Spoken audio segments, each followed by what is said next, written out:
Hello everyone, welcome back to my channel. Thank you so much for watching.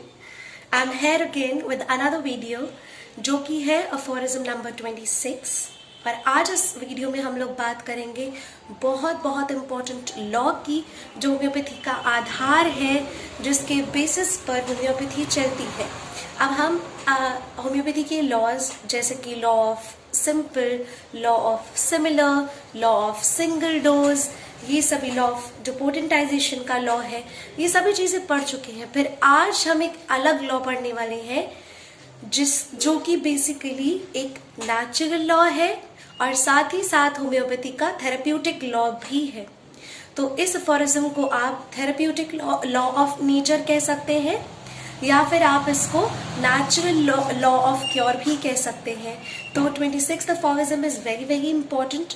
बहुत सारे लोग बहुत सारे तरीकों से इसको पढ़ते हैं, लेकिन जैसे कि मैं हमेशा आपको ऑर्गेनॉन के अफोरिज्म समझाती हूँ, उनका जो मतलब है वो सिंपल करके जिस तरह से मैं आपको समझाती हूँ, आज उसी तरीके से फिर से हम इसी को कंटिन्यू करेंगे। और ऑर्गेनॉन ऑफ मेडिसिन के जितने भी अभी तक हमने डिस्कस किए हैं, जितने भी अभी तक मैंने आपको बताए हैं अफोरिज्म, सभी आपको मेरे प्लेलिस्ट पर मिल जाएंगे जो ऑर्गेनॉन ऑफ मेडिसिन के नाम से है मेरे चैनल पर।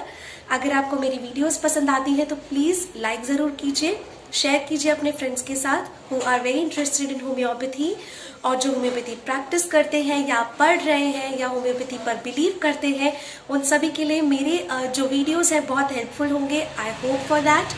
And without further ado, let's begin. Don't forget to subscribe my channel if you haven't subscribed it till yet. So let's get started. आज जो अफोरिज्म नंबर 26 है जिसके बारे में हम बात करने वाले हैं, उसमें 2-3 चीजों के बारे में बहुत असेंशियली हमें बात करना है कि ये लॉ क्या है, थेरेप्यूटिक लॉ, और एक और वर्ड यहाँ पर आता है मॉरल मैलेडीज। तो वो मॉरल मैलेडीज क्या है, हमें ये भी आज इस वीडियो में जानना है। तो वीडियो को एंड तक जरूर देखिएगा। What does 26th aphorism say? Doctor Hahnemann 26th aphorism में हमें क्या बताते हैं? This depends on following homeopathic law of nature. Following अभी जो आगे पता चलेगा, इस पर डिपेंड करता है हर चीज। Basically, which was sometimes indeed vaguely surmised but not hitherto fully recognized. पहले जो बार बार बोली जाती थी, कही जाती थी, जानी जाती थी, लेकिन इसको रिकग्निशन नहीं था, रिकग्नाइज कोई नहीं कर पाता था, and to which is due every real cure that has ever taken place. और इसी फॉलोइंग जो लॉ अब हम पढ़ेंगे, इसी लॉ के बेसिस पर ही आज तक जितनी भी रियल क्योर्स हुए हैं वो सभी इसी लॉ के बेसिस पर हुए हैं। तो वो लॉ क्या है? A weaker dynamic affection is permanently extinguished in the living organism by a stronger one if the latter, when differing in kind, is very much similar in the former in its manifestations. Now इसका language बहुत tough है, लेकिन जब मैं आपको इसको समझाऊंगी तो आपको लगेगा कि ये तो बहुत ही सिंपल था, ये तो वही कंसेप्ट है जो अभी तक हम पढ़ चुके हैं, समझ चुके हैं। यस, ये अफोरिज्म जो है इतना इम्पोर्टेंट है कि बस नंबर बोला जाता है, और ये अफोरिज्म अब बिल्कुल बाय हार्ट लर्न होना चाहिए। जब भी हम होम्योपैथी करते हैं तो ये लाइन बाय लाइन ये अफोरिज्म हमें याद रखना पड़ता है। दैट्स वेरी इंटरेस्टिंग जब ऐसे छोटे छोटे अफोरिज्म्स को बिल्कुल हम डॉक्टर हैनेमन की लैंग्वेज में पढ़ते हैं, फटाफट हम इसको बोलते हैं। अब इसको मैं आपको समझाती हूँ। एक वीकर डायनेमिक अफेक्शन और दो चीजों की बात की गई है, एक डायनेमिक अफेक्शन जो वीक है, एक डायनेमिक अफेक्शन जो स्ट्रॉन्ग है। दो ही डायनेमिक अफेक्शन हमारी बॉडी में काम करते हैं। जब भी हम किसी पेशेंट को ठीक करते हैं तो उस पेशेंट की बॉडी में पहला है उसकी बीमारी जो एक डायनेमिक अफेक्शन है, दूसरा डायनेमिक चीज जो हम उसकी बॉडी में डालते हैं विच इज मेडिसिन। मेडिसिन के अंदर भी क्या है? डायनेमिक पावर है, जो हम पहले अफोरिज्म में पढ़ चुके हैं। What is there present in the medicine, जो कि उसको एक मेडिसिन के फॉर्म में बनाता है और वो एक रेमेडी बनती है और फिर वो किसी इंडिविजुअल को ठीक करती है। ऐसा क्या है? तो उसके अंदर भी एक डायनेमिक पोटेंशियल है। तो पहली चीज है अ वीकर डायनेमिक अफेक्शन। ये एक थेरेप्यूटिक लॉ है, ये नेचुरल लॉ भी है कि अगर कोई भी वीकर डायनेमिक अफेक्शन है, कोई कमजोर अफेक्शन है, परमानेंटली एक लिविंग ऑर्गेनिज्म से हटाया, नष्ट किया जा सकता है। If the latter that means if अगर वो स्ट्रॉन्गर वन जो है किसके द्वारा किया जा सकता है, एक लिविंग ऑर्गेनिज्म में आप एक वीकर डायनेमिक अफेक्शन को बिल्कुल नष्ट कर सकते हो एक स्ट्रॉन्गर वन की मदद से। कब होगा पूरा नष्ट, जब स्ट्रॉन्गर वन जो है, stronger wills differing in kind में डिफर करे, तरीका जो है मैनिफेस्टेशन का सेम हो, मतलब वो चीज जो हो वो अलग हो, काइंड अलग हो, लेकिन बहुत बहुत सिमिलर हो वीकर डायनेमिक अफेक्शन के जब वो एक्शन करने पे आए। तो बिल्कुल सिंपल है। कैसे, क्योंकि डायनेमिक अफेक्शन जो डिजीज है वो क्या है, एक डायनेमिक अफेक्शन है, हमारी बॉडी के अंदर है, उसको आप नष्ट कब करेंगे, जब आप एक मेडिसिन देंगे। काइंड अलग है लेकिन मैनिफेस्टेशन कैसे करती है, एक नेचुरल एक आर्टिफिशियल स्ट्रॉन्गर डिजीज क्रिएट करती है, हमारी बॉडी में गई तो मैनिफेस्ट कैसे करेगी, एक आर्टिफिशियल स्ट्रॉन्गर डिजीज बनाती है, that means stronger dynamic affection create करती है, जो नेचुरल वीकर पड़ जाता है उसके आगे, नेचुरल डिजीज तो कमजोर पड़ जाता है।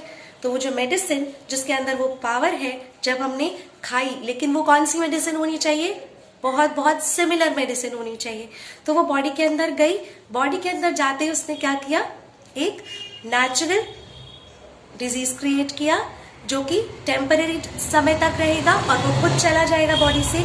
तो एक artificial temporary period of time के लिए एक डायनेमिक अफेक्शन क्रिएट किया जो कि नेचुरल बीमारी से स्ट्रॉन्गर है, तो वीकर को हटा दिया और पूरा बॉडी से खत्म कर दिया। तो यही फाउंडेशन है हर एक लॉ की।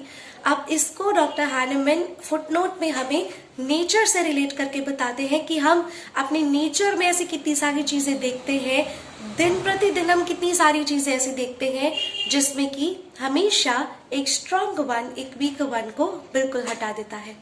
तो इस चीज के बारे में बात की है उन्होंने फुटनोट में। फुटनोट क्या कहता है, these are cured both physical affections and moral maladies. तो इस तरीके से किसे क्योर किया जाता है, पूरे फिजिकल अफेक्शंस को भी, मॉरल मैलेडीज को भी, that means all those ailments, all those diseases which are originating in the psyche, in the mind. Morally किसी भी व्यक्ति को कोई भी परेशानी है तो physical as well as mental cure इस तरह से उसे प्रोवाइड किया जा सकता है। How is that in the early dawn the brilliant Jupiter vanishes from the gaze of the beholder? ऐसा कैसे होता है, ऐसा क्यों होता है, ऐसे कैसे हो जाता है कि एकदम बहुत ज्यादा चमकने वाला जुपिटर सुबह सुबह अर्ली डॉन में अपने बिहोल्डर कौन है, सन उनके बिहोल्डर है, वो जब अर्ली डॉन में जब वो निकलते हैं तो इतना ब्रिलियंट जुपिटर भी बिल्कुल फीका हो जाता है और उसकी जो गेज है, उसकी जो लाइट है वो धीरे धीरे वैनिश होने लगती है। By a stronger very similar power acting on the optic nerve, the brightness of approaching day। तो कैसा होता है, एक्शन कहाँ करना है, ऑप्टिक नर्व के ऊपर। टाइप क्या है, लाइट एनर्जी है, दोनों ही एनर्जी है, काम कहाँ करेगी, ऑप्टिक नर्व पर। एक क्या है, स्ट्रांग है, एक क्या पड़ जाती है, वीक पड़ जाती है। तो that means stronger and weaker है, मैनिफेस्टेशन ऑप्टिक नर्व पर है, काइंड थोड़ा सा डिफरेंट है दोनों का। एक स्ट्रॉन्ग ब्राइट लाइट देता है, एक जो है सुबह की अर्ली डॉन में सन के आगे वीक पड़ जाता है। तो इस तरह से जब ऑप्टिक नर्व पे काम करना होता है तो स्ट्रॉन्गर वन का इम्पैक्ट अर्ली डॉन पे ज्यादा होता है। In situation replete with fetid odours wherewith it is usual to soothe effectually the offended olfactory nerves।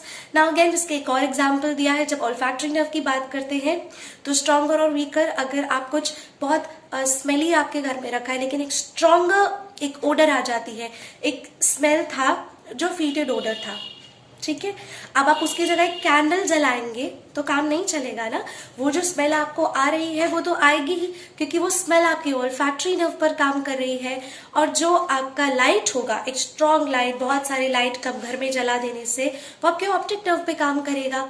तो एक्शन जो है प्लेस का अलग है, प्लेस चेंज हो जाती है, एक्शन अलग जगह पर हो रहा है। तो बहुत इंपॉर्टेंट क्या हो जाता है, हम उसे कब खत्म कर सकते हैं, जब एक स्ट्रॉन्गर सिमिलर मैनिफेस्टेशन होना चाहिए, मतलब very very similar in kind होना चाहिए। तो सिमिलर इन काइंड क्या होगा, जब डेफिनेटली एक परफ्यूम छिड़केंगे, एक रूम फ्रेशनर अप्लाई करेंगे, एक कुछ भी ऐसा बहुत अच्छा फ्रेग्रेंस, आप धूप जलाएंगे, आप अगरबत्ती जलाएंगे, जो अगेन आपके ऑल्फैक्टरी नर्व पर काम करेगी, स्ट्रॉन्गर होगी, तो वो उस स्मेल को वहां से हटाएगी। बस यही कह रहे हैं डॉक्टर हानेमिन भी। With snuff that affect the sense of smell in a very similar but strong manner. अब कोई music, no sugar cake which act on the nerves of other senses can cure this olfactory disgust. बिल्कुल वही बात उन्होंने कही है कि कोई अगर आप मीठा खा लेंगे या आप कोई शुगर केक ले लेंगे, गाना चला लेंगे, तो इससे वो स्मेल तो नहीं जाएगी, क्योंकि वो ऑल्फैक्टरी नर्व पर काम करिए, तो बाकी सेंसेस पे काम करने वाली चीजें आपको कोई रिलीफ नहीं देंगी, right? Then what does he say? Which act on the nerves of the senses can cure olfactory disgust. How does the soldier cunningly stifle the piteous cries of him who runs the gauntlet from the ears of compassionate bystanders? By the shrill notes of the fife commingled with the roll of noisy drum and the distant roar of enemy's cannon that inspire his army with fear. By the loud boom of a big drum. For neither the one nor the other would the distribution of brilliant piece of uniform nor a reprimand of the regiment suffice. In like manner, mourning and sorrow will be effaced from the mind by the account of another and still greater cause for sorrow happening to another, even though it be a mere fiction. अब ये क्या कह रहे हैं? ये जवानों की बात कर रहे हैं। जो जवान लड़ रहे होते हैं, वो जब आर्मी हमारी है वो लड़ रहे हैं, एक तरफ ड्रम के साउंड्स हैं, एक तरफ उनकी राइफल के साउंड्स हैं, और किसी को अगर अभी बात कर रहे हैं फिजिकल प्लेन की, बात कर रहे हैं मेंटल प्लेन पे, हमने कहा मॉरल मैलेडीज को भी क्योर करेगा। कैसे ये थेरेप्यूटिक लॉ वहां काम करता है?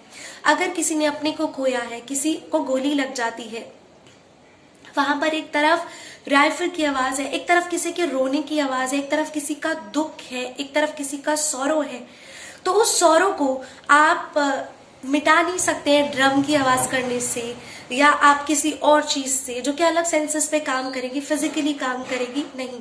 क्योंकि उनका सौरो जो है वो उनका मेंटली है। उनका दुख जो है वो कैसे रिलीफ होगा? जब उनको कोई या तो कोई अच्छी न्यूज दी जाए, चाहे झूठी ही हो, चाहे फिक्शन हो, चाहे झूठा हो, चाहे सच्चा हो, कुछ भी ऐसा जो उनके मेंटल लेवल पर काम करे। कई बार क्या किया जाता है, आपने बहुत बार देखा होगा कि किसी के घर में कोई अपने को खो देता है, तो ऐसे किसी को खो देने के गम से कई इंडिविजुअल्स, तो कई लोग तो रो लेते हैं अच्छे से, वो अपना सारा दुख निकाल लेते हैं, लेकिन कई क्या होते हैं, वो रो नहीं पाते, वो कह नहीं पाते, और वो बिल्कुल अनकॉन्शियस हो जाते हैं, चक्कर खा के गिर जाते हैं, फेंट हो जाते हैं, या बोलना बंद कर देते हैं, या उनके आंसू गिरना बंद हो जाते हैं। तो ऐसे में उनको जो है उनको रुलाने की कोशिश की जाती है ताकि उनको और कोई टेरिबल शॉक नहीं लगे। वो एक शॉक की स्टेट में चले जाते हैं जहाँ फिर उन्हें एक emergency clinical critical condition develop हो जाती है। तो ऐसे में कई बार कहा जाता है कि उनको रुलाना जरूरी है, उनको रुलाइए। आप उन्हें रुलाएंगे कैसे? उनको कुछ खिला के, या आप उनको उनके सौरों को खत्म नहीं कर सकते हैं। अगर आप आसपास कितने भी लोग रो रहे हो, उनको उससे कोई फर्क नहीं पड़ेगा, सुनाई नहीं देगा। आप उन्हें कुछ खिलाएंगे, कुछ फर्क नहीं पड़ेगा। उनको कोई और न्यूज, कोई मेंटल एक फैक्टर जो एक स्ट्रॉन्गर अफेक्शन दे, वो उसको उस गम से बाहर निकाल सकता है। तो this is basically the weaker and stronger dynamic affection comparison. The injurious consequence of too great joy will be removed by drinking coffee, which produces an excessively joyous state of mind. Nations like जो injurious consequences होते हैं बहुत ज़्यादा great joy के, कई बार क्या होते हैं, कोई बहुत खुशी में, किसी को कोई बहुत खुशी में भी एक इंजूरियस कुछ इम्पैक्ट पड़ता है, बहुत खुशी के स्टेट में भी उनके दिमाग पर कोई असर पड़ता है। तो ऐसे में रिमूव किया जाता है बाय ड्रिंकिंग कॉफी, जो कि आपको और भी ज़्यादा, कॉफी क्या करती है, कैफीन होता है। कैफीन क्या करता है आपके, अब आप कहेंगे कि वो तो टेस्ट बड्स के लिए हुआ, कॉफी क्या करेगा? कॉफी के अंदर कैफीन है, कैफीन जाकर आपके माइंड को एक और एक्साइटमेंट स्टेट में डालता है, एक्साइटेड स्टेट में डालता है, मतलब आपको कैफीन जो है और जॉय प्रोवाइड करता है। तो आपके पास एक जॉय स्टेट था जिसकी वजह से कोई इंजूरियस कॉन्सिक्वेंस हुआ, जिसकी वजह से कोई अच्छा आपको महसूस नहीं हुआ, अच्छा नहीं लगा या आपको कोई प्रॉब्लम हुई, तो अब कैफीन क्या करेगा, आपको एक stronger excited joyous state provide करेगा, जिससे कि वो इंजरियस कॉन्सिक्वेंसेस खत्म हो जाएंगे। Nations like Germans, who have for centuries been gradually sinking deeper and deeper in the soulless apathy and degrading serfdom, must first be trodden still deeper in the dust by the Western conqueror until their situation become intolerable. Their mean opinion of themselves was thereby overstrained and removed. They again become alive of their dignity as men, and then for the first time they raise their head as German. तो ये Germans की बात की गई है। German जैसे कि ऐसे नेशंस हो गए जहाँ पर बहुत सेंचुरीज से इस तरह के सोलस अपैथीज में, दुख में, इस तरह की चीज़ों में घिरते जा रहे थे, deeper and deeper and deeper. तो ये चीज़ें कि stronger and similar in manifestation, जब उन्होंने इस तरह की चीज़ें ट्राई की तो उन्होंने पाया कि they have come up with these solace apathy, अपने दुख से, इन सब से वो बाहर निकले हैं और एज अ प्रॉपर मैन, एक अच्छे इंसान, एक जागरूक इंसान, एक अलर्ट कॉन्शियसनेस वाले लोगों की तरह वो उभर कर आए। Now you know German. अब आप जानते हैं जर्मन्स कैसे होते हैं। तो सेंचुरीज पहले ऐसा उनके साथ हुआ करता था, पर उन्होंने अपने डीप एंड डीप सॉरो को stronger manifestations, similar in kind manifestations के जरिए अपने आप को उनसे बाहर निकाला। So this was all about the footnote and aphorism number 26। I hope आपको ये अफोरिज्म अच्छा लगा होगा, इंटरेस्टिंग लगा होगा, समझ आया होगा। और अगर आपको ये वीडियो अच्छी लगी है तो please don't forget to like it, share it with your friends, subscribe to my channel and press the bell icon for further notifications. अगर आपको किसी भी तरह की कंसल्टेशन चाहिए डॉक्टर ऋतु दामा होम्योपैथिक क्लिनिक पर, तो सारी डिटेल्स आपको जो डिस्क्रिप्शन बॉक्स होता है उसमें मिल जाएंगे। आप मुझे कांटेक्ट कर सकते हैं। इन दिनों पैंडेमिक से रिलेटेड अगर आपको कुछ भी कंसल्टेशन चाहिए या घर बैठे आप कंसल्टेशन लेना चाहते हैं तो definitely you can message me on that contact first, और उसके बाद मैं आपसे ज़रूर बात करूँगी। And I hope you have a great day ahead. Wear the mask, social distancing का प्लीज़ पालन कीजिए, अपना ध्यान रखिए, खुश रहिए और होम्योपैथी से जुड़े रहिए। एक और बात मैं कहना चाहूँगी, आजकल होम्योपैथी से रिलेटेड बहुत सारे मैसेजेस आपको मिल रहे होंगे आपके फ़ोन्स पे। ये जो मैसेजेस सर्कुलेट हो रहे हैं कि आप ये दवाई ले लीजिए पैंडेमिक में, वो दवाई ले लीजिए, ऑक्सीजन लेवल डिक्रीज हो रहा है तो वो ले लीजिए, प्लीज़ डू नॉट बिलीव। बिना होम्योपैथिक प्रैक्टिशनर के कंसल्टेशन के ऐसे कोई भी दवाई मत लीजिएगा, चाहे वो वेनेडियम हो, चाहे वो एस्पिडोस्पर्मा हो, या आपको कोई भी दवाई बताई जा रही है, वो सिर्फ सर्कुलेट हो रहे हैं मैसेजेस, उन्हें सर्कुलेट होने दीजिए। आप होम्योपैथिक फिजिशियन की गाइडेंस लेके, सुपरविजन के साथ ही कोई भी दवा लें, बिकॉज हर एक इंडिविजुअल अलग है, हर एक इंडिविजुअल के मेडिसिन सिलेक्शन भी अलग होती है। सबको ये मेडिसिन लेने पर ज़रूरी नहीं है कि उनको अच्छे रिजल्ट्स मिले। तो इस चीज़ का जो क्लैरिफिकेशन मैं नेक्स्ट वीडियो में देने वाली हूँ कि जो पैंडेमिक चल रहा है इसमें आपको बहुत सारी मेडिसिन्स बताई जा रही हैं कि आप ये ले लीजिए, इससे ऑक्सीजन लेवल ठीक हो जाएगा, आप ये ले लीजिए, प्रिवेंटिव की तरह काम करने वाली है। तो ये कुछ डाउट्स एंड क्वेरीज मैं आपकी क्लियर करूंगी नेक्स्ट वीडियो में। अगर इससे रिलेटेड आपकी जो भी क्वेरीज हैं वो आप कमेंट बॉक्स में इस वीडियो के नीचे डाल दीजिएगा। मैं उन सभी क्वेश्चंस को लूंगी और उन सभी क्वेश्चंस का आंसर जरूर करूंगी अपने नेक्स्ट वीडियो में, जो कि मैं इसी पर लेकर आने वाली हूँ कि पैंडेमिक में आपको क्या करना है, क्या नहीं करना है, और कौन सी होम्योपैथिक मेडिसिन आप ना लें, कौन सी होम्योपैथिक मेडिसिन आप लें। तो डेफिनेटली आप मेरी नेक्स्ट वीडियो को जरूर देखिएगा। उसके लिए नोटिफिकेशन बेल जो है प्रेस कर दीजिए ताकि आपको नोटिफाई हो जाए, आपको नोटिफिकेशन मिल जाए। Stay connected with homeopathy. Take care, bye bye.